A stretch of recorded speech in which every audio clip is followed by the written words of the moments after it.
Pasabog sa larangan ng politika.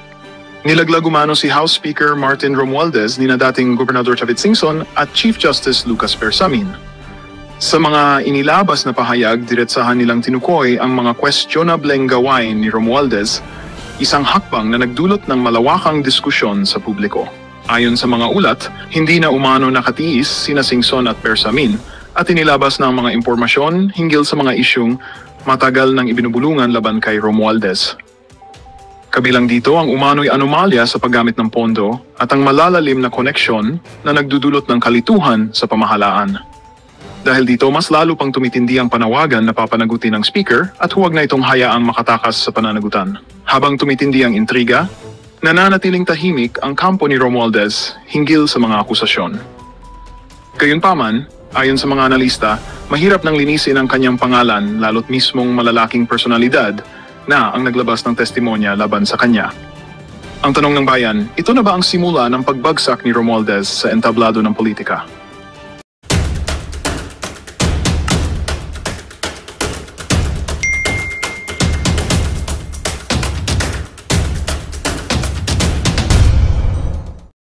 Magpakabait ka kasi maraming galit sa'yo dyan sa Mindanao.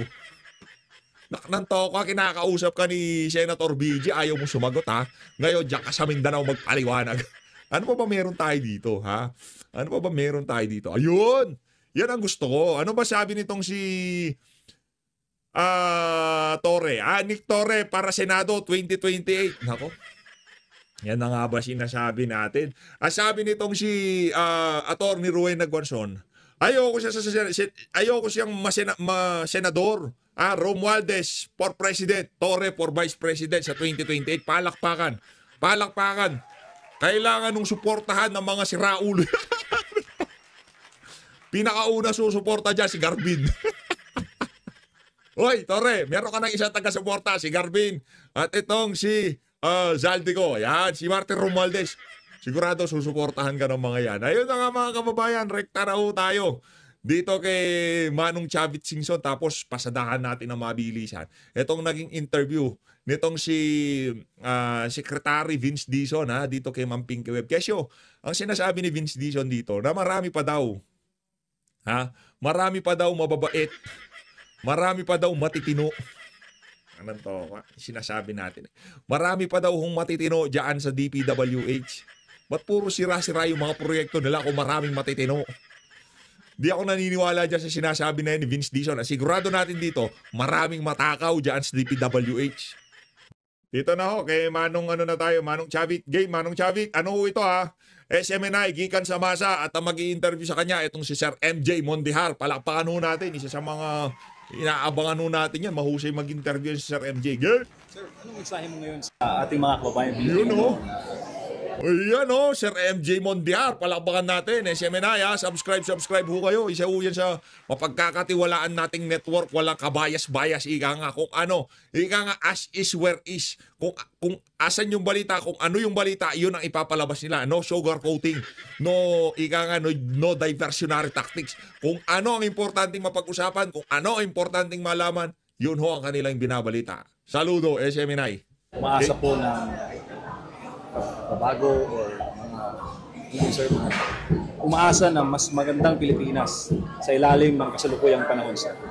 Well, kailangan kumilos tayo, sama-sama tayo lahat at pag-usapan natin kung paano pa makakatulong o maayos ang ating bansa dahil talaga sobra na ang nangyayari. Ito na siguro ang pinakamalaking mga corruption na administration. Nako, at galing yan dito kay Manong Chavit Singson. Palakpakan ho natin, pinakamalaking korupsyon sa kasaysayan ng Pilipinas. Nagsalita na ho. Itong si Manong Chavit. Pinapakinggan ho yan sa Ilocos. O sa Visayas, sa Mindanao, wala kayong pakialam si Chavit. Kaya dito kay Manong Chavit, pag nagsalita yan, sa Ilocos, sa Norte, pinapakinggan yung mama na yan. Baka akala nyo Pagka sinabi niya, pagka nagsalita yan ng ganyan, mayroong bigat sa mga mayor, sa mga opisyal ng mga local government official dyan sa Norte, yung mama na yan. Maimpluwensya ho yan. So nararamdaman nyo rin, sir, yung burden. Bilang na kayo nakakita over the top of the dome sa mga problema ng bayan. Kasi sir, marami talagang Pilipino ang nangangailangan ng tulong ngayon. Oo, talaga maghihirap tayo kung di hintuan to maraming mga graft and corruption, mga kalukuhan ng mga ang batas natin at mga leaders natin. So, nasa mga leaders na natin to. Kung hindi kikilos ang mga leaders natin, tayong kikilos sa baba. Sir, mensahe po ninyo sa mga Pilipino, sir. Ating mga kababayan. Sa ating Narinig mo ba yun, Marcos Jr.? Pagka hindi kumilos ang leader natin, tayo ang kikilos, tayo sa baba. Pero nang kinakabahan, tayo hindi naghihikayat ng kung ano pa mang kaguluhan. Mareresolve ho natin to sa mapayapang kaparaanan, ika nga. Peaceful protest, ika nga, di ba? Ika nga, ayusin ho natin to sa mapayapang kaparaanan. mga kababayan at makikiusap po kami na mas anong mangyayari sa ating bansa, tulong-tulong po tayo para wag natin mapabayaan hanggang wala na tayong magawa.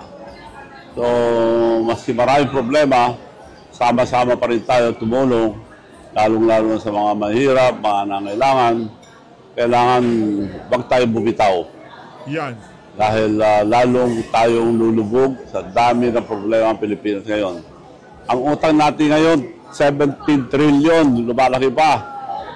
So, umutang pa sila. So, wala tayong pupunta kung hindi mabantayan itong mga utangin pa. Yan, mga correct. At Hindi, manong plano daw nila mangungutang tapos pang pa-flood control nila.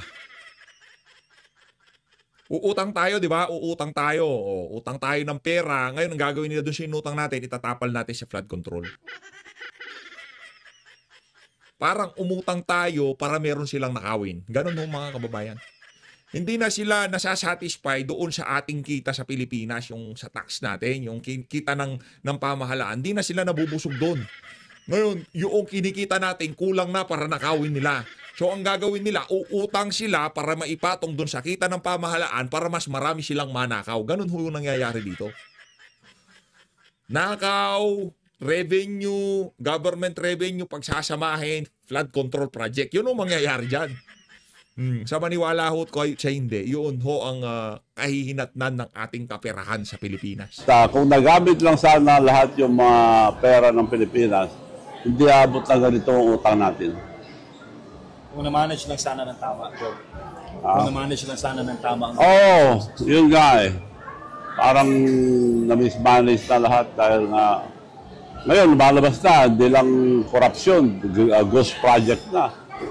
Paulit-ulit na lang binabayaran yung mga proyekto. So, paano hindi nakita ito?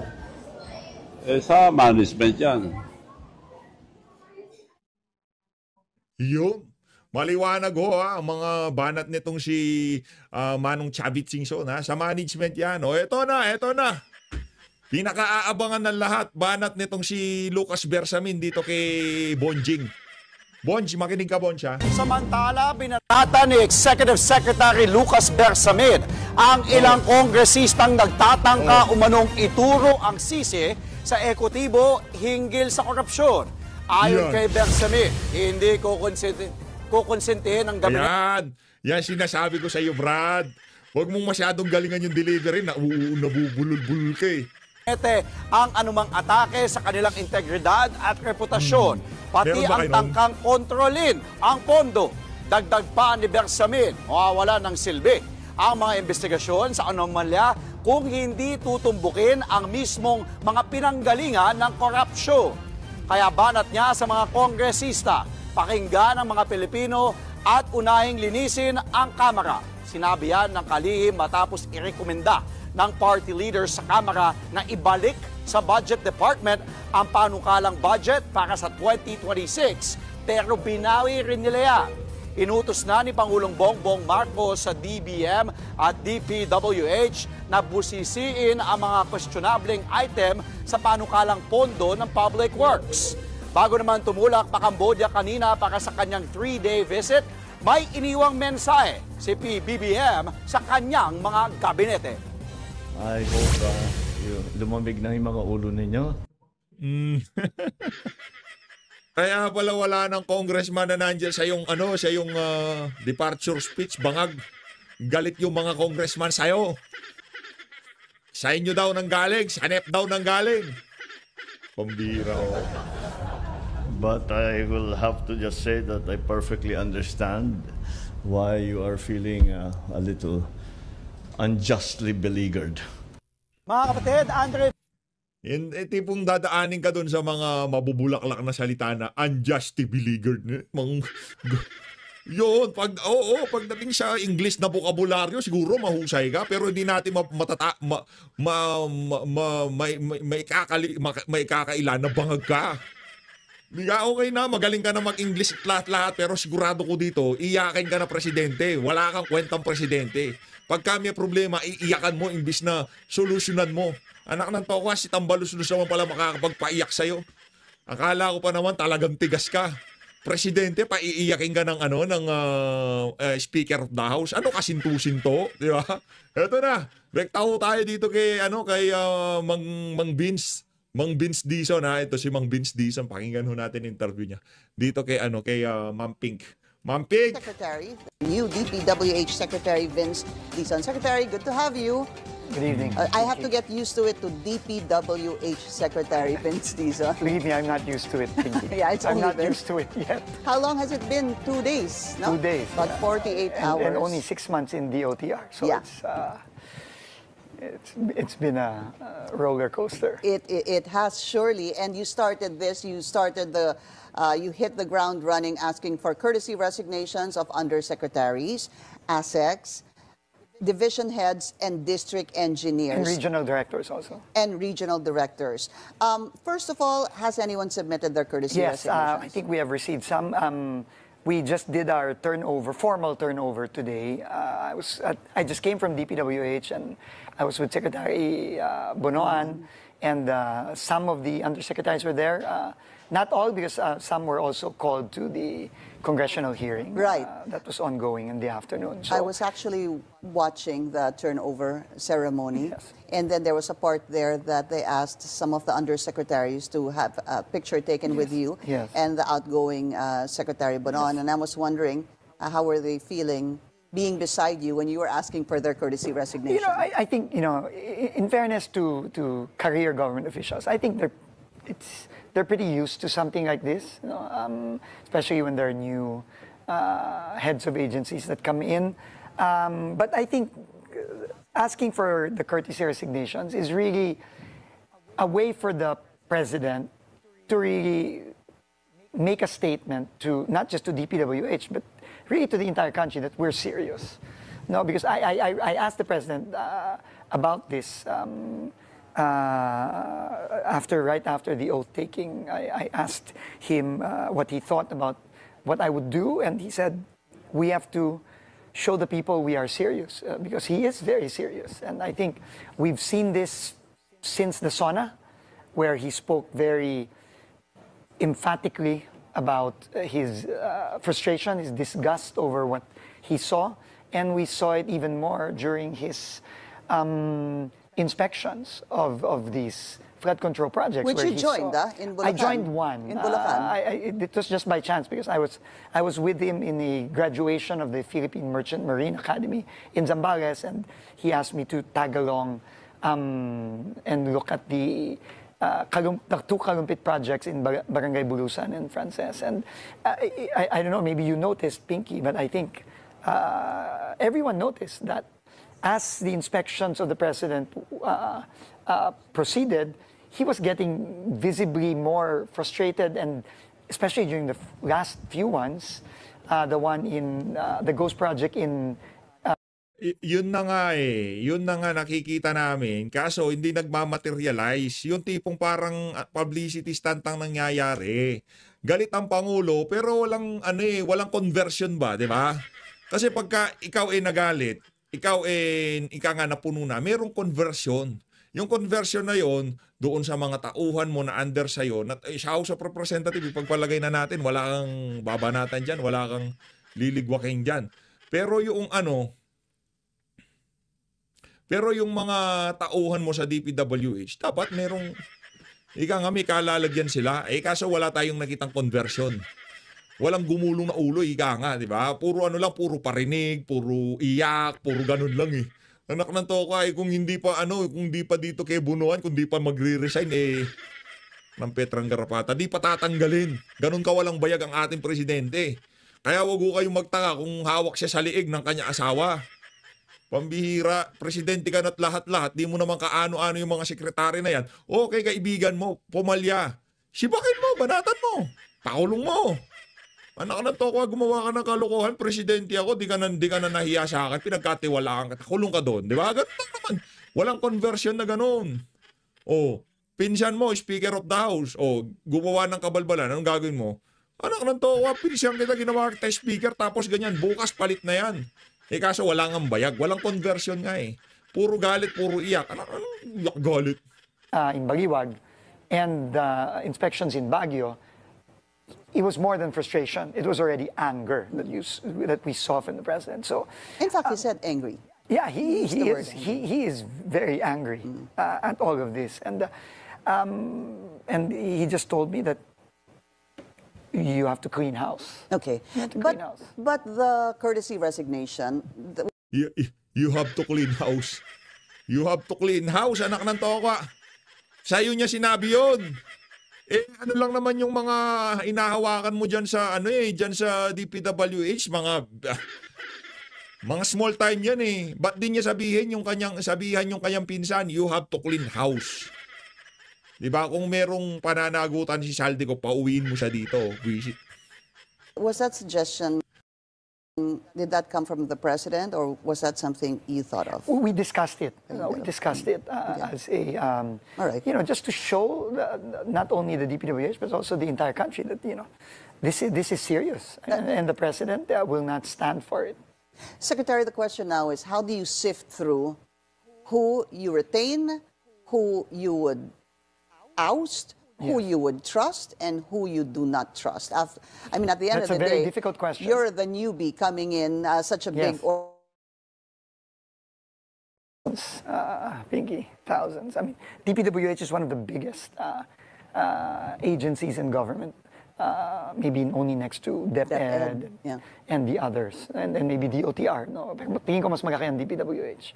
DOTR kasi marami siyang ahensya. Yes, ang Sumasama DOTR siya kasi and it's I think it by no means is DOTR an easy agency to manage, but because it's quite decentralized. You have LTO, LTFRB, CAAP, PPA. DPWH is one big giant centralized agency. I think that is the challenge. But I think that's a very difficult question, and I will need help. This is why I've asked for help from former DPWH secretaries. I've already been in touch with Senator Mark Villar, former DPWH secretary during the previous administration, and fortunately I'm quite close to former DPWH secretary Ping De Jesus, who's a fellow Kapampangan, and I'm also close to former Secretary Babe Singson. In fact, I'm meeting them over the weekend. We're having breakfast. All three of you, No, or just the two? only Secretary Ping and Secretary Babes, and then I'm meeting Secretary Villar sometime next week as well. So I think what I want to ask from them is, number one, who are the people who are still there that they feel can help in this massive wave of reform that the president wants to happen in DPWH? I think that's my question, because I truly believe that the vast majority of the people who are in DPWH are good people. They're good people, they're honest people, they're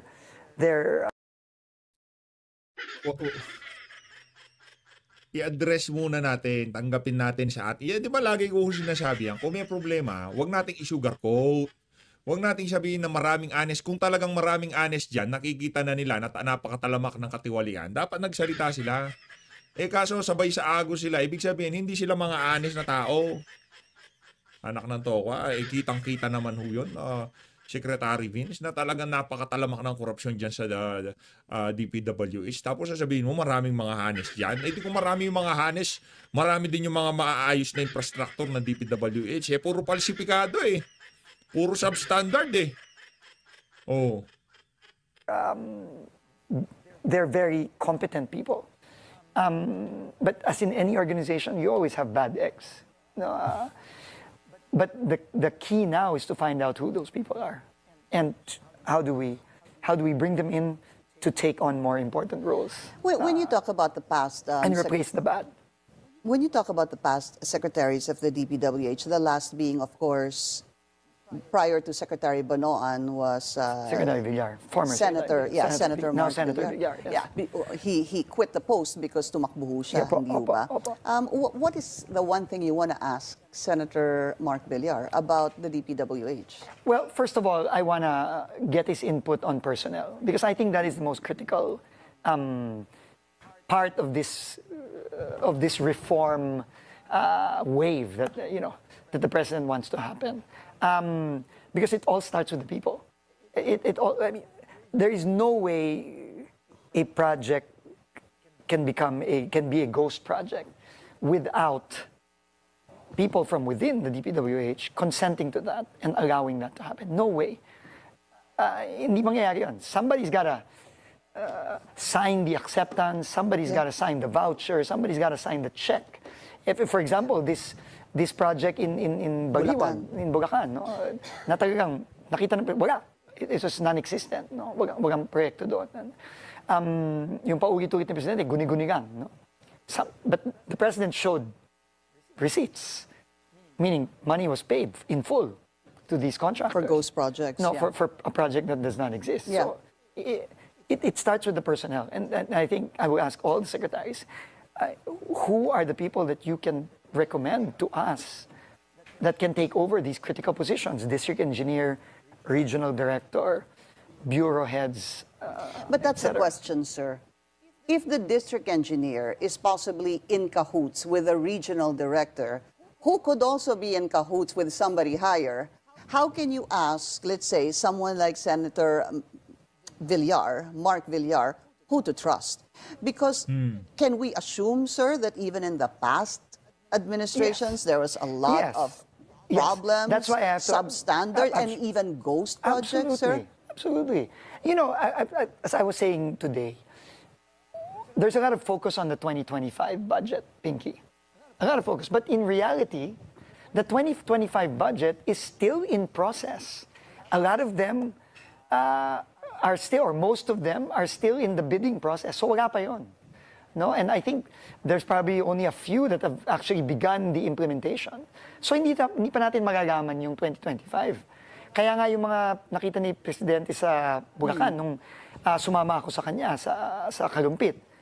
Meron doon 2021, 2020, 2022. No, yung kasama niya si Mayor Magalong sa Baguio, yung rock shed na sinabi ng Pangulo natin, yung pera dito tinapon lang sa ilog to. Baguio wala to, kailangan palitan to buo. 2018 pa daw yun. Anak na to. Tinapon sa ilog. Oh. Ngayon, dapat palitan, hindi habulin. Kailangan ng... Sabi ni Mayor Magalong. No? So, clearly, this goes several years back. But that's why I have to talk. Sec Vince, ingat ho kayo. Baka mahirap na kasi, mahirap na eh. Ang pinag-uusapan ho kasi natin dito, walang problema, kalkalin natin yan, yung mga nangyari noong mga 2016 hanggang 2022. Wala tayong problema dyan. Ang issue natin dito, yung 23, 24, 25, unahin natin yun. Kasi doon sa panahon na yun, lumala ang baha. Naglabas tayo ng 1 trillion tapos walang napuntahan.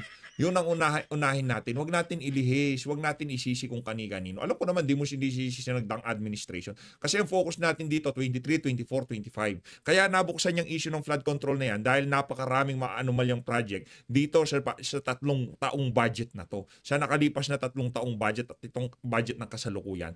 Yun ang pagtuunan natin ng pansin. Panahon ni Digong, hindi ganun kalala ang baha. Oo, may baha. Kaso yung babaha ngayon, maya-maya wala na. Gumagana yung mga pumping station eh. Pero ngayon, hindi. To a lot of them. No, and I'm fortunate that I have 3 that I can speak to just try to understand and try to really find the good people who I'm sure are there. We just have to find them. Okay, all right. So let's talk about some of the district engineers, for example. Have you started? I know you're 48 hours, maybe 72 hours into the job, but has there been... Like 24, really. But, 24. yeah. Oo. Pero Sunday kasi alam nyo na eh, so binilang ko na po yun. Have you started any investigation? Well, when you say investigation, I have asked, because first of all, I have to bring a team. I have to bring a new team. No, and I'm already saying that I will be bringing a top management level team, meaning undersecretaries, assistant secretaries in. But I have already asked some of them who I am going to be bringing in to already start looking at what we have seen already. I mean, first of all, there's a lot, and we're very thankful to Congress, the Senate and Congress, that a lot of the things that have been coming out. We obviously have some district engineers from Bulacan who have already appeared in the Senate Blue Ribbon Committee. We have contractors that have been called. So we have to start there. And I've spoken to some senators already, and I'm asking for their help because I'm going to need that. But I think right now I'm focused really on from within. No? House cleaning. That has to be the focus. No? And that's what the president told me. No, we have to focus on cleaning up from within. And district engineers, regional directors, directors, bureau heads, and obviously going up the chain, ASEX, USEX. So we have to find out. But you said you already have USEX and ASEX in mind. You're bringing in a new team. Yes. Yes. How many so far do you have? Right now, I have about three. Three. That I've already convinced, and I will be, in the next few days, submitting them to the Office of the President for appointment, for Obviously, vetting and appointment. People that you trust. Yes. You're not going to name them. I'd rather not, Pinky. I'd rather not, but because obviously. But they're not coming from the DOTR. No. There is one. There's one. But not from DOTR Central, from somewhere else. I see. Okay. Magandang balita ang hatid namin sa inyo ngayong araw. Sa pagtatapos ng aming balitaan, nagbigay kami ng mga mahalagang impormasyon. Maraming salamat sa pagtutok at pagsuporta sa aming programa. Huwag kalimutang manatili sa mga susunod na araw para sa mga bagong balita at mga kwento na dapat nating abangan.